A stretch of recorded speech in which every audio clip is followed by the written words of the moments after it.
നമസ്കാരം. അന്താരാഷ്ട്ര തലത്തിൽ വൻ സാമ്പത്തിക പ്രതിസന്ധി സൃഷ്ടിച്ചുകൊണ്ട് US-ഇറാൻ യുദ്ധം കൊടുമ്പിരി കൊള്ളുന്നതിനിടെ തന്ത്രപ്രധാനമായ ഹോർമൂസ് കടലിടുക്ക് ഇറാൻ തുറന്നു നൽകണമെന്ന കാര്യത്തിൽ ചൈനീസ് പ്രസിഡന്റ് ഷീ ജിൻപിങ്ങുമായി ധാരണയിലെത്തിയെന്ന് US പ്രസിഡന്റ് ഡൊണാൾഡ് ട്രംപ്.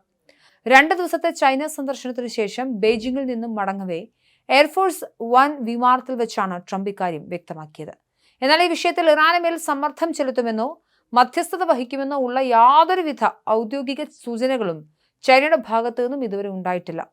ആഗോളതലത്തിൽ എണ്ണ പ്രകൃതിവാതക വിതരണത്തിന്റെ 1/5 കടന്നു പോകുന്ന ഹോർമൂസ് കടലിടുക്ക് ഇറാൻ പൂർണ്ണമായും അടച്ചതോടെ ലോകം ചരിത്രത്തിലെ ഏറ്റവും വലിയ ഊർജ്ജ പ്രതിസന്ധിയിലൂടെയാണ് കടന്നുപോകുന്നത്.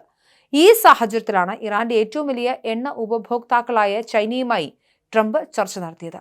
ഇറാനെതിരെ നിലപാട് കടുപ്പിച്ചാൽ ചൈനീസ് എണ്ണ കമ്പനികൾക്ക് മേൽ US ചുമത്തിയ ഉപരോധങ്ങൾ നീക്കുമെന്ന കാര്യം പരിഗണിക്കാമെന്ന വാഗ്ദാനം ട്രംപ് മുന്നോട്ട് വെച്ചിട്ടുണ്ട്. എന്നാൽ താൻ ആരോടും സൗജന്യങ്ങൾ ചോദിക്കാറില്ലെന്നും അങ്ങനെ ചെയ്താൽ തിരിച്ചങ്ങോട്ടും സൗജന്യങ്ങൾ നൽകേണ്ടി വരുമെന്നും ട്രംപ് മാധ്യമങ്ങളോട് പ്രതികരിച്ചു. US-ഇറാൻ യുദ്ധത്തെ ശക്തമായി വിമർശിച്ച ചൈനീസ് വിദേശകാര്യ മന്ത്രാലയം ഇതൊരിക്കലും സംഭവിക്കാൻ പാടില്ലാത്ത സംഘർഷമാണെന്നും തുടർന്നു പോകുന്നതിൽ യാതൊരു ന്യായവുമില്ലെന്നും വ്യക്തമാക്കി. അതേസമയം ഹോർമൂസ് കടലിടുക്കിലൂടെയുള്ള കപ്പൽ ഗതാഗതം നിയന്ത്രിക്കുന്നതിനായി ഇറാൻ പുതിയൊരു സംവിധാനം ഉടൻ പ്രഖ്യാപിക്കുമെന്ന് ഇറാന്റെ പാർലമെന്ററി സുരക്ഷാ സമിതി അധ്യക്ഷൻ ഇബ്രാഹിം മസീസി അറിയിച്ചു. ഇറാനോട് സഹകരിക്കുന്ന കപ്പലുകൾക്ക് പ്രത്യേക പാതയിലൂടെ കടന്നുപോകാൻ അനുമതി നൽകുമെന്നും ഇതിനായി പ്രത്യേക ഫീസ് ഈടാക്കുമെന്നുമാണ് ഇറാന്റെ നിലപാട്.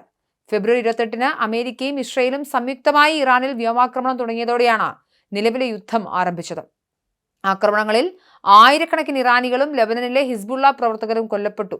കഴിഞ്ഞ മാസം US വ്യോമാക്രമണം താൽക്കാലികമായി നിർത്തിവെച്ചെങ്കിലും ഇറാന്റെ തുറമുഖങ്ങൾ പൂർണ്ണമായി ഉപരോധിക്കുന്ന തന്ത്രമാണ് ഇപ്പോൾ സ്വീകരിച്ചിരിക്കുന്നത്. ഉപരോധം ലംഘിച്ചെത്തിയ 78 വാണിജ്യ കപ്പലുകൾ US സൈന്യം വഴിതിരിച്ചുവിടുകയും 4 പിടിച്ചെടുക്കുകയും ചെയ്തിട്ടുണ്ട്. അമേരിക്ക തങ്ങളുടെ തുറമുഖ ഉപരോധം അവസാനിപ്പിക്കാതെ ഹോർമൂസ് കടലിടുക്ക് തുറക്കില്ലെന്ന ഉറച്ച നിലപാടിലാണ് ടെഹ്റാൻ.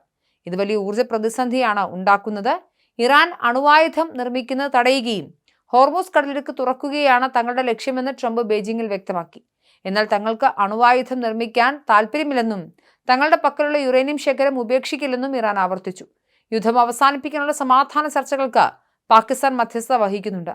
പാക് ആഭ്യന്തരമന്ത്രിയുമായി ഇറാന്റെ ആഭ്യന്തരമന്ത്രി ഇസ്കന്ദർ മൊമേനി ടെഹ്റാനിൽ വെച്ച് വിശദമായ ചർച്ചകൾ നടത്തിക്കഴിഞ്ഞു. ചർച്ചകൾ തുടരാൻ വാഷിംഗ്ടണിന് താൽപ്പര്യമുണ്ടെന്ന സന്ദേശം ലഭിച്ചതായി ഇറാന്റെ വിദേശകാര്യമന്ത്രി അബ്ബാസ് അറാഖ്ചിയും സ്ഥിരീകരിച്ചു. നയതന്ത്ര ചർച്ചകൾക്ക് രാജ്യം തയ്യാറാണെങ്കിലും അമേരിക്ക ഒട്ടും വിശ്വാസമില്ലെന്നാണ് ഇറാന്റെ നിലപാട്. മുൻപ് നടന്ന ചർച്ചകൾക്കിടയിലും US വ്യോമാക്രമണം നടത്തിയതാണ് ഇറാന്റെ അവിശ്വാസത്തിന് കാരണം.